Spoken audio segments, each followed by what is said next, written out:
Ironhead is a man in his 60s known for having an extremely strong iron-like skull. From a very young age, Ironhead, his brother Iron Crotch, and sister Roar have been taught respective forms of martial arts by their master. Ironhead can bang his head into bricks without feeling a thing. Iron Crotch specializes in bearing a crotch as strong as a diamond because to train himself, he has been hitting a metal punching swing with his crotch. Similarly, Roar has a voice that can end people's lives with a single scream. She has been accused of bursting people's eardrums with her laugh, and she breaks at least 5 glasses with her voice to train every day. The 3 siblings were praised for their talent when they were young, but as they got older, so did their talents. People lost interest in them, and even though they continued training, they weren't respected for their efforts. Moreover, the Iron siblings remained mostly unemployed throughout their lives, which has now resulted in Ironhead being neck-deep in debts. One morning, the debt collectors barge into his apartment and gather all of his belongings to make up for the money he owes them. Their leader also sees Ironhead's old certificates and makes fun of him for choosing a stupid path in life. After they leave, he uses a tiny chair and some leftover tableware to eat whatever he has left. Ironhead pities himself and finally comes to terms with his shit life at the ripe age of 60. Determined to make a change, he sets off looking for a job. The first group he comes across is a gangster's minions distributing money among themselves. The amount of money they make for doing such a simple job shocks Ironhead, and he decides to join the group. In the following scene, the old man reaches a gym having followed the group.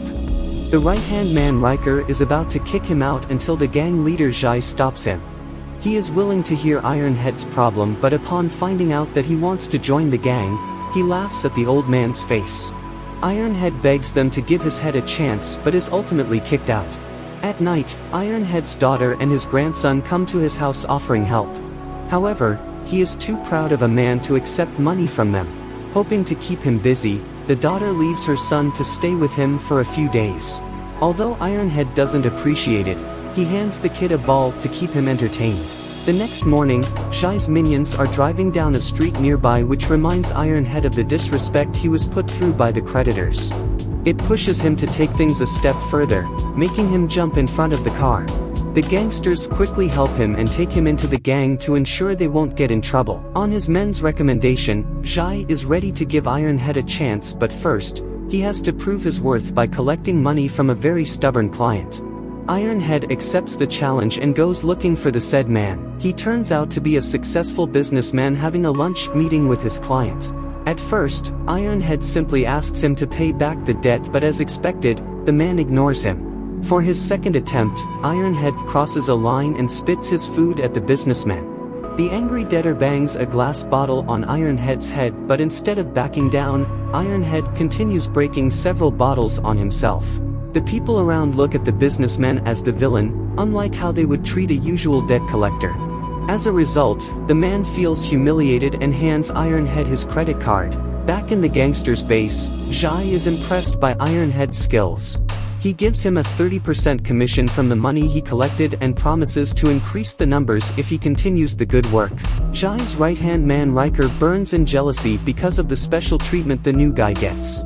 He desperately tries to change his boss's mind, claiming that Ironhead just got lucky, but the old man is still given a chance. In the following montage, we see him earning a fortune in a single month. He fills his house with expensive furniture, gadgets, and alcohol. He makes sure to hide his profession from Iron Crotch, Roar, and the Master, knowing that they won't support him. They even visit his house, but Ironhead lies about the furniture and manages to keep his work a secret. Then one day, he is assigned to collect from a young worker named Bao. His usual technique works, and Bao gives him 30,000 yuan, which is all he had at the moment.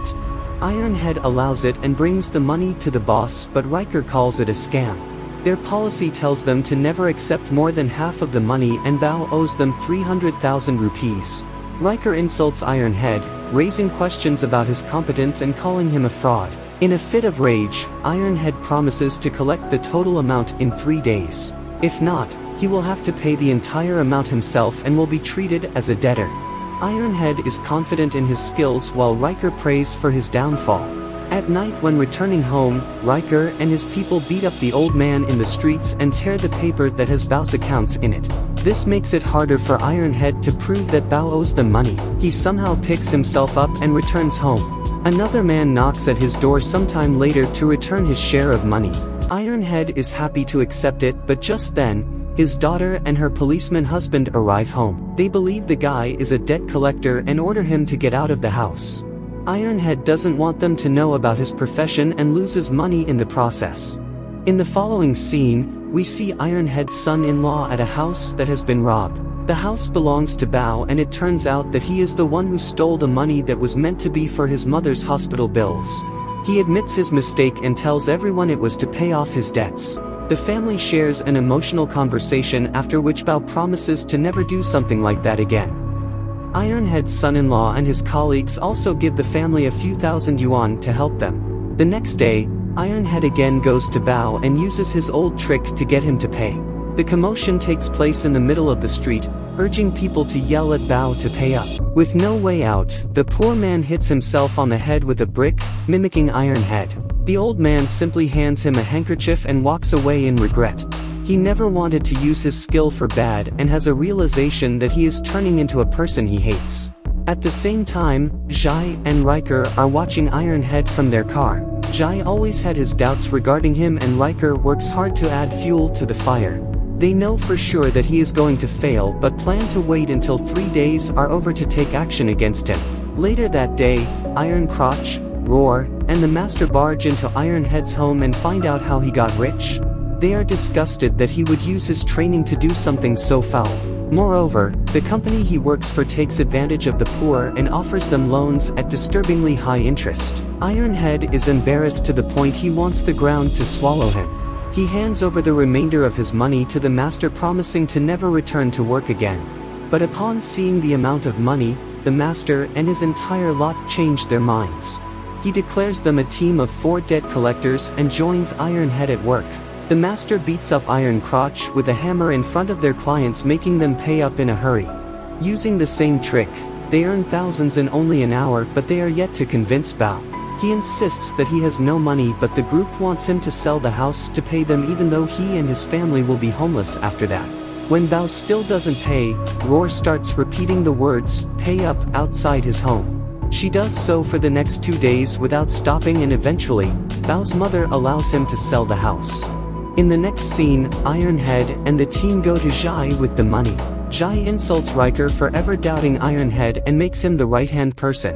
Ironhead is given power over everyone in the gang, much to Riker's annoyance. For the next month, Ironhead and the group continue collecting money using the same technique. It works like a charm, as people are terrified of being hit with a hammer as the Master does to Iron Crotch. The group also makes a lot of money and starts enjoying their lives to the fullest. Moreover, they take the responsibility to train other gangsters and make more money from that. Then on Ironhead's birthday, he throws a huge party. Everyone enjoys themselves until Zhai informs them of the big boss Yan's arrival. He invites Ironhead, Zhai, and the rest to his car and congratulates him on his birthday. The man also takes the chance to inform them that their company is now providing loans to college students. They are young and impressionable, which Yen plans to take advantage of. Ironhead doesn't feel comfortable with the idea, but he doesn't dare to oppose the big boss. The next day, they are asked to collect from a young college girl. She sees someone beat Iron Crotch and is shaken. To refrain from suffering the same fate, she agrees to pay them by selling her naked pictures. Ironhead watches her walk away with the gangsters and feels guilty to have had a hand in this. Trying to forget about the girl, he decides to spend time with his grandson instead. They go on a cruise trip together and enjoy the next week. In the meantime, the college girl is manipulated into going into a room with Riker. Another less important member of the gang is Ling, who doesn't like the girl being exploited. He tries to retaliate but is shut down by his bosses. After the trip, Ironhead, his grandson, and the rest of the group are walking down a beach, when they come across Bao's mother and daughter living out in the open. The little girl accuses Ironhead of making her family suffer. His grandson and she get into a fight, resulting in the boy swinging a glass bottle at her. Ironhead takes the hit and his head bleeds for the first time because of the impact. This is his last straw, and he no longer wants to associate with Yen, Zhai, or their business. The next time he meets Yen, he makes his decision clear to him. The gangster is evidently not happy about his best man quitting, but surprisingly enough, he walks away without saying anything. After that, Ironhead meets Ling, who was asked to take care of his grandson. The poor guy was beaten up by Yan's man, who kidnapped the kid. An enraged Ironhead is ready to risk everything for his grandson, but before that, he calls his daughter and asks her to remain safe. Elsewhere, we see Bao's mother receive a credit card and an apology letter from Ironhead. She can finally buy a house and stay off the streets. In the next scene, Ironhead's group barges into Yan's gym with guns. The kid is let free and the gangsters surrender because of the weapons. But then, Roar accidentally pulls the trigger, revealing that the guns are children's toys. The group is then captured and asked to take a video of college girls. Yan wants to strip them of their principles to prove they are as foul as the rest of his employees. Ironhead refuses to hold the camera and instead holds a gun to his head. Seconds before he is shot, the SWAT team drops from the ceiling, having debunked the money laundering the gang has been involved in. Finally, all the gangsters, including Yen and Zhai, are arrested and the girls are also let free. In the last scene, Ironhead moves out of his home and goes to live with his daughter's family. He, Iron Crotch, Roar, and the Master vow to never use their skills hastily again. Subscribe for more videos like this, turn on the notification, and leave a like to help the channel out. Thank you for watching.